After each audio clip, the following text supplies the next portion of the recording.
होती है, group study में ज्यादातर ग्रुप में केवल बकैती होती है। समझा गया? तो ग्रुप स्टडी के चक्कर में ज्यादा नहीं पड़िएगा। ग्रुप स्टडी तब होता है जब आपकी कोर्सेज कंप्लीट हो गए हैं, आप एकदम ग्रुप मतलब क्या हो गया, रथ समझते हैं? रथ में घोड़े ग्रुप में लगते हैं, लेकिन वो सारे घोड़े बड़े समझदार होते हैं, वेल ट्रेन्ड होते हैं। अकलेल बकलेल घोड़ा को लिया के रथ में लगा दीजिए, ग्रुप में दौड़ उलाट देगा रथवे को वहां पे। तो अकलेल बकलेल आदमी अगर आप सोचिएगा कि ग्रुप बना ले, तो समझिए वो ग्रुप किसका ग्रुप हो गया, बकलोलों का ग्रुप हो गया। और आप लोग उसी ग्रुप के क्या हो जाएंगे, सदस्य। उसमें समझदार होना जरूरी है। बेटर है कि जिससे मेंटेलिटी मैच करती है, एक दो आदमी रहिए। और ग्रुप में पढ़ने का सबसे बड़ा फायदा यही होता है कि आप उस दौरान मोबाइल से दूर रहिएगा, बातचीत से बंद रहिएगा। हम लोग के टाइम पे कैसे पढ़ते थे लोग, तो भाई एक उधर अपना टेबल लेके पढ़ रहा है, एक आदमी, एक टेबल होता है 100-150 रुपया का मिलता है, बेड टेबल, कुर्सियां स्टडी टेबल बोलते हैं। उसी पे आदमी खाना खाता था, उसी पे लिखियो देता था, मिठाइयों देता था, सब एक्स्ट्रा कॉपी किताब उसी पे रख देता था।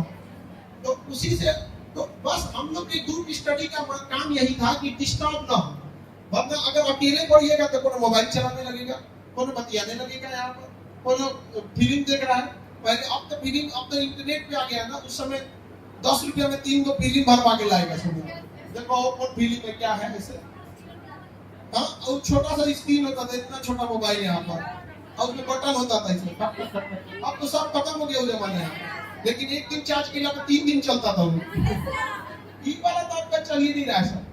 तो ग्रुप का सबसे बड़ा फायदा यही है कि आप लोग डिस्ट्रैक्ट नहीं होइएगा, एक दूसरे को टोक दीजिए, ताकि टाइम का क्या कर सके आप लोग, यूटिलाइज कर सके। वरना टाइम चला जाएगा तो कोई फायदा नहीं होने वाला। कई बच्चों के साथ एक और प्रॉब्लम होता है, वो बहुत बार खाली टाइम पे बैठ के अपने फैमिली इश्यूज के बारे में सोचने लगते हैं। कि मान के चलिए कभी मम्मी पापा में कुछ बात हो गया, पड़ोस वाले में कुछ हो गया, घर के लोग 4 बार कुछ बोल दिए कि इतना दिन से पढ़ रही हो अब तक रिजल्ट नहीं हुआ, या कई बच्चों की फाइनेंशियल स्थिति सही नहीं होती है, किसी के घर में पैसे का प्रॉब्लम है, किसी के घर में कोई बीमार है, तो बहुत ज्यादा उसी में सोचने लगते हैं। दुनिया का कोई काम सोचने से नहीं होता है, करना पड़ता है। उसका एक ही रास्ता है, सारा चीज छोड़कर पढ़ाई पे लगिए। जितना जल्दी सक्सेस होइएगा सारा काम हो जाएगा, नहीं तो सोचते सोचते दुनिया बीत जाएगी। आइडिया का कोई खास वैल्यू नहीं है, याद रखिएगा। आप उस आइडिया को जमीन पे धरातल पे इंप्लीमेंट कर पाते हैं या नहीं, इसका वैल्यू है। वरना आइडिया किसके पास नहीं है कि पढ़ाई करके रिजल्ट कैसे लिया जाता है। सब लोग देखिएगा यूपीएससी बीपीएससी या जेई नीट वालों में तो फिक्स है कि भाई एनसीईआरटी याद कर लो, उसी से आगे करेंगे आप।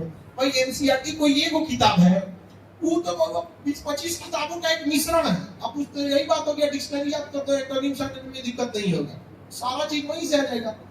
तो जरूरत सबसे जरूरी क्या चीज होती है, आप किसी आइडियाज को जमीन पर उतार पाते हैं कि नहीं उतार पाते। और इसी में 99% लोग क्या हो जाते हैं, फेल हो जाते हैं। सबके पास आइडिया है, लेकिन ये आइडिया भाड़ में जाए।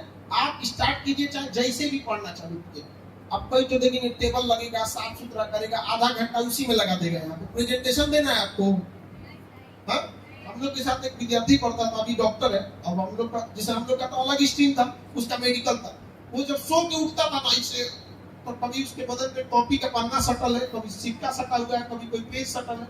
मतलब वो बेड को गोदाम बनाया था, सोने के टाइम घसका के ऐसे जगह बना लेता था कि बस दहिया रखा जाए उसमें। उसका सो के उठेगा, जहां तक चलेगा उसके सर उठ के कुछ कागज पन्ना उन्ना गिरते रहेगा। लेकिन उसने कभी भी कैसे रहना है, कितना अच्छा खाना है, क्या पहनना, कोई मतलब नहीं रहता था उसको। यहाँ पर इवन की कभी कोई जाते थे तो उसको बोलते थे भाई मुंह पे पानी मांग ले चल। लेकिन आज सोचिए वो डॉक्टर नीट में जो बहुत अच्छा नंबर लाएंगे लोग ना, उन लोग को एम्स मिलता है। इस बार तो टॉपर को भी नहीं मिला है।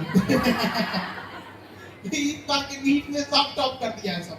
अब नीट में अगर किसी को टॉप करना है तो पढ़ाई से ज्यादा पैसा की जरूरत है। ले जाके एनटीए को थमा दीजिए और वो आपको क्या दे देगी, टॉपर का सर्टिफिकेट दे दीजिए। यहाँ पर अभी तक उसको कुछ, तो अभी क्या है ना कि आप लोग बहुत ज्यादा इस सब चीजों में ध्यान देते हैं। कम से कम टाइम दीजिए अपने आप पे। सबसे ज्यादा फोकस किस पर रहना चाहिए, पढ़ाई पर रहना चाहिए। पढ़ाई पर फोकस वैसे ही होना चाहिए जैसे इंसान नोट गिनते टाइम करता है। जब नोट गिनेगा ना तो उसका कुछ हो जाए, 108 बार मोतियों की माला करने में, या फिर कभी कोई तस्बीह पढ़ता है दुआ करने के लिए 100 बार का दुआ करता है, उस 100 बार, जैसे मुस्लिम धर्म में ज्यादातर लोग कोई 100 बार करता है, कोई 3 बार, कोई 7 बार। हिंदू धर्म में 108 का बड़ा महत्व है, नहीं देखते हैं 108 बार मोतियों की माला पढ़ो, वो 108 बार पढ़ेंगे लोग, चाहे इस धर्म के लोग, चाहे 100 बार तस्बीह पढ़ेंगे मुस्लिम धर्म, 100 बार में उनका 100 जगह ध्यान भटकेगा, खाना नहीं बना, पैसा नहीं दिया। लेकिन अगर नोट गिनना हो, अरे बाप रे बाप, मजाल किसी का ध्यान भटक जाए तो पढ़ाई कैसे करना है, कैसे नो, बस ज्यादा नहीं 1 से 2 घंटा ही पढ़ लो, लेकिन उस तरह से। हम ये नहीं करते आप 24 घंटा पढ़ते हो, कितना पढ़ते हैं इससे कोई मायने नहीं रखता है, क्या पढ़ते हैं ये मायने रखता है। कंसंट्रेट होकर पढ़िए, ज्यादा पढ़ने की जरूरत, ज्यादा नींद प्रॉपर लीजिए। कई लोगों को देखेंगे कि सुध में नहीं करेगा, सब आज पढ़ेंगे 2 दिन जगेगा, सब पूरा 1 हफ्ता भंगवा ही लगेगा। आपको जिस टाइम सुटेबल हो रहा है आप उसी टाइम को फॉलो कीजिए, अपने एक आपका जो नेचुरल टाइमिंग है उसी के हिसाब से रखिए। हमको कोई सुबह उठा के पढ़ा, कोई काम करने को बोलते नहीं होगा। 7 बजे से पहले कोई काम नहीं करेंगे, और रात 2 बजे के बाद कोई काम नहीं। आपको रात 2 बजे तक पूरा ऑफिस वर्क खत्म करके 1:30-2 बजे तक, यहाँ से पटना का पूरा वर्क खत्म हो जाता है 10 बजे।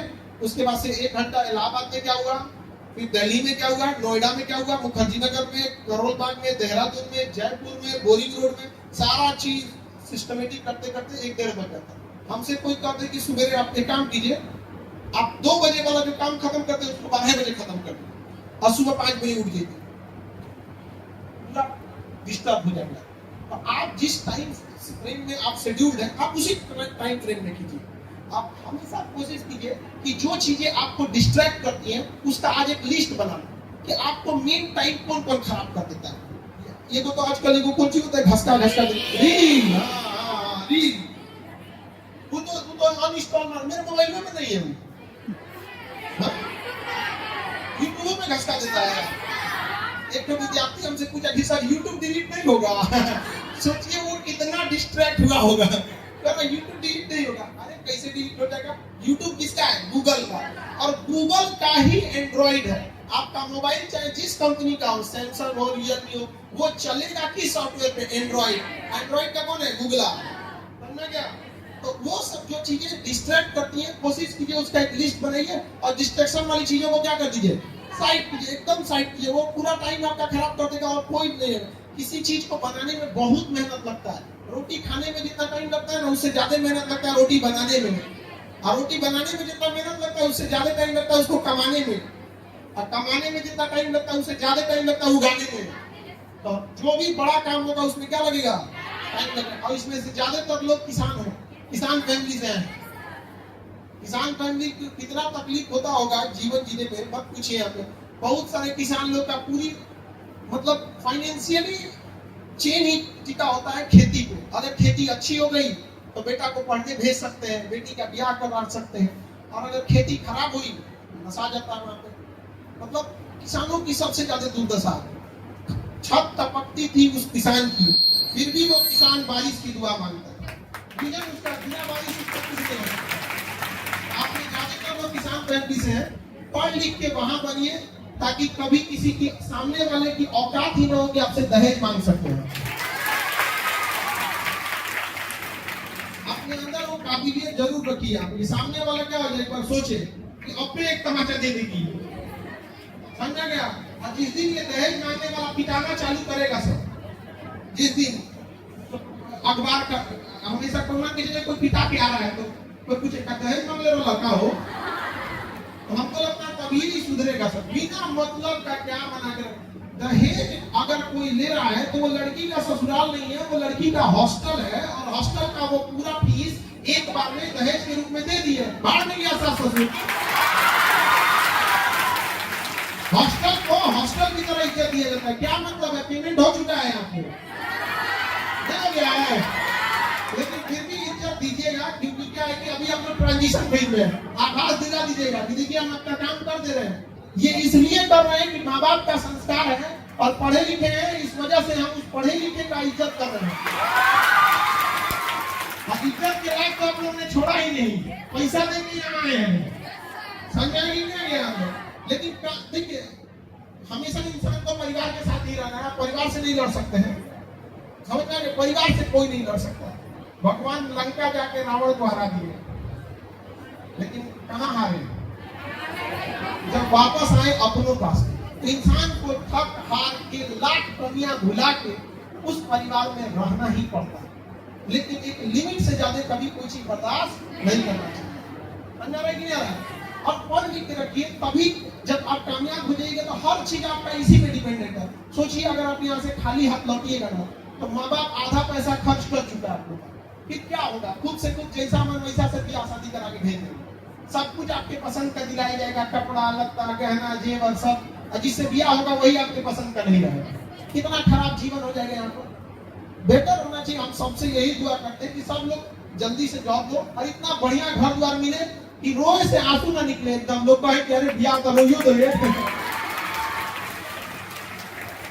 मतलब इतना बेहतर घर मिले आप लोगों के आंसू ही ना निकले। वो होता क्या है, दुख का बढ़ जाता है जब देखते हैं कि बाप का घर बिक गया, खेत बिक गया, भाई के हिस्से का खेत बिक गया, तो आज तुझे उसा मिला होता नहीं, चारों ओर से चौपट बन जाता है। तो बस यही दुआ है। लेकिन देखिए दुआ तभी काम आता है जब आप मेहनत करते रहिए। तो मेहनत करके जी जान लगा के जितना वेल सेटल होना है कि पापा के पास कभी पापा के ऊपर बोझ नहीं बनना है। समझा के नहीं आएगा? और यहाँ से जब जाए आप लोग तो अपने पापा से अकेले में बैठ के, जब पापा से जब देखिए ठीक ठाक है खाली बैठे हैं तो अकेले में बैठ के पापा से जरूर कहिएगा कि पापा आप समाज से परिवार से लड़ के हमको पढ़ने भेजे हैं, वादा करते हैं आपका सर झुकने नहीं देंगे। याद रखिएगा आपका एक कदम 1000 लड़कियों को घर से निकलने से रोक देगा। पूरा गांव समाज डरेगा। यहाँ पे पुरुष प्रधान समाज है, यहाँ लड़कों की 100 गलतियां लोग माफ कर देते हैं, लेकिन लड़कियों की एक गलती लोग नहीं माफ करते हैं। 10 साल बाद तुरंत बात काट देते हैं। तो ऐसा कोई काम नहीं करेंगे आप लोग कि माँ बाप